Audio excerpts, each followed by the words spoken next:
of how to create the world you want. That's why why you don't have physical education anymore as a requirement in so many schools, and why they want to cut back on recess. Please don't cut back on recess. That's where kids learn how to plan. I'll fake left, go right, give me lots of lead, boom, 6-point touchdown.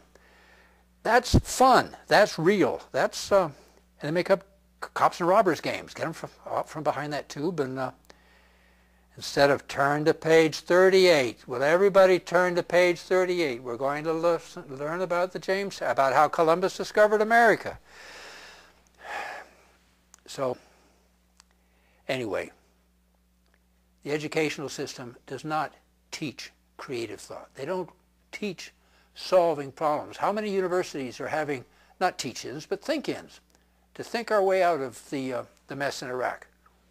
I don't think there's a single one. Well, they're not really supposed to do that. I mean, here's a quarter-page ad in the New York Times some time ago, and it's a bunch of well-meaning people, very prestigious people, prestigious universities, and they're saying the perils of occupation. Yeah, a statement by the Coalition for a Realistic Foreign Policy. Now, it's a coalition for a realistic foreign policy, not a coalition with a realistic foreign policy, because see, that would be getting out of their role of being inconsequential. Now, here's more than 60 signatories, and they come from all these great universities and presidents of think tanks and such. And in the dark print, which is their major point they're trying to make, so they put it into dark print, they're saying we urgently need a principled, realistic approach to the crisis in Iraq. Well, okay. Where's their 2 sentences with that realistic approach to the crisis in Iraq? Well, it's not in here. A whole bunch of words, but not those 2 sentences. One that takes seriously the right of Iraqis to control their own country. Now, there's a novel idea. And that recognizes the limitations of American power. Gosh, well, they've really gone out on a limb, haven't they?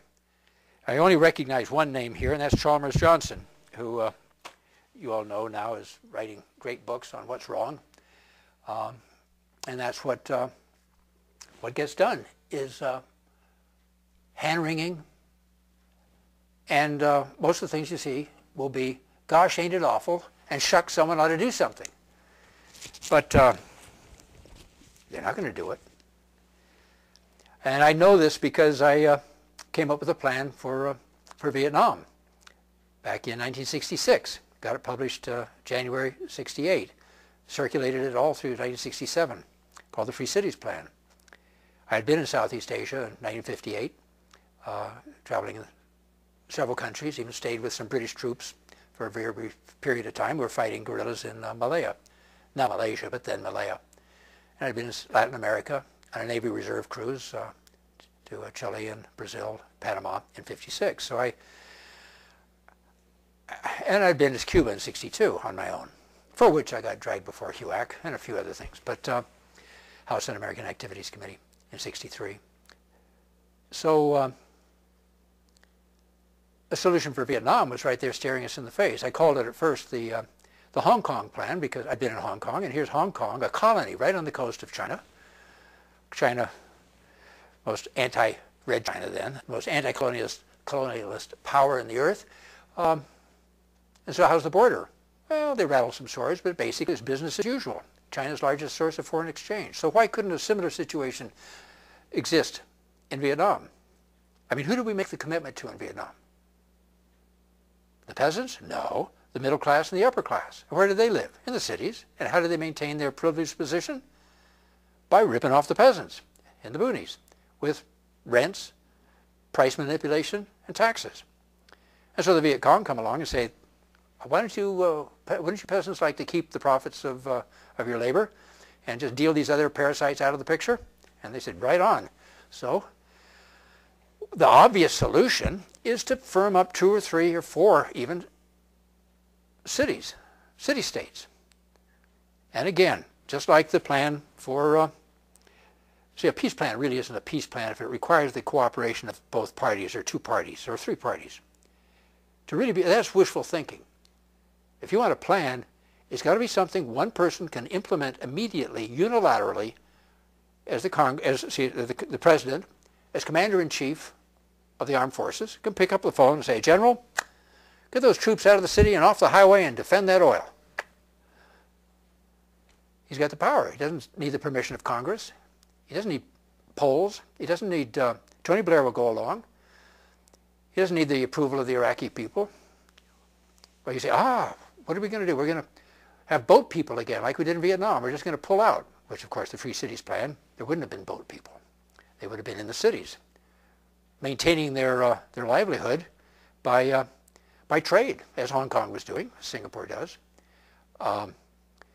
Because what are the Viet Cong, what are the peasants going to do but grow more rice and sell a surplus? All they can do, they're in an agricultural situation, all they can do is grow a surplus, sell the surplus, and then take that to buy the things to pull up their economy by the bootstraps. Some irrigation equipment, some electrical equipment, some better tools, and such as that. So, I mean, most of Hong Kong's food came from Red China, and all its water came through one pipe from mainland China. Anytime China wanted Hong Kong, all they had to do was close that sucker.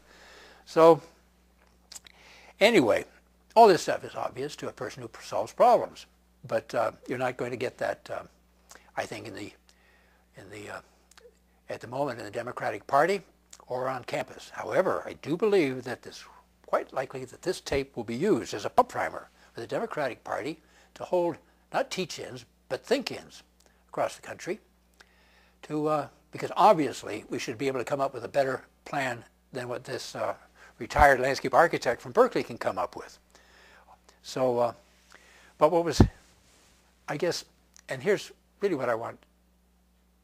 I mean, this is really bad, and it's with all the anxiety over the war in Vietnam, there were really no constructive alternatives. No peace plans were put out there other than my Free Cities plan. And then one little booklet that was done that had U Thant's and Fulbright's and other people's, General Gavin's plans. And it was done, arranged in order of the most practical. Mine came last, the Free Cities plan.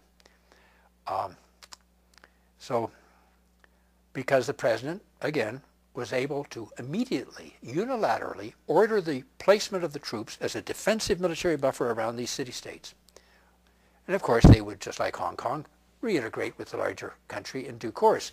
But for the time being, they'd have a defensive military position, which, following in the tradition of the UN of stepping between protagonists, could be phased at least to a multinational force and then phased to a UN force and become as quiet as the border at Hong Kong.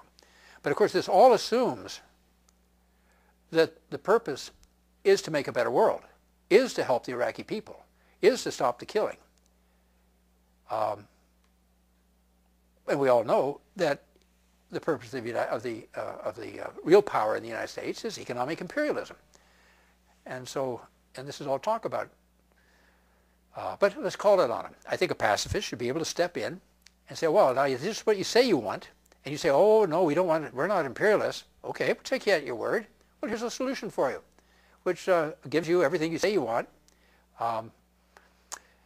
Get a representative government in Iraq and democratic presence in the Middle East.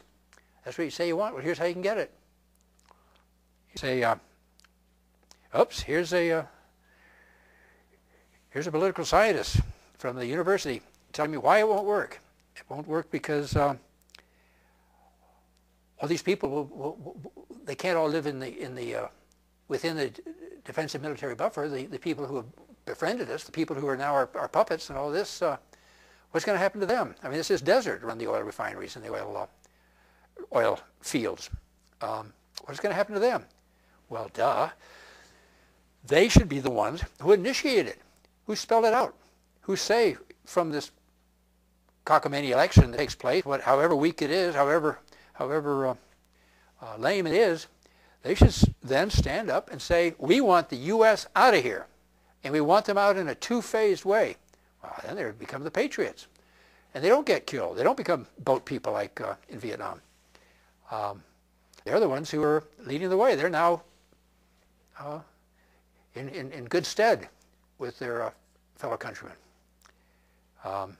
Okay, another critic is saying, well, Now the Al-Qaeda is still going to keep blowing things up. Well,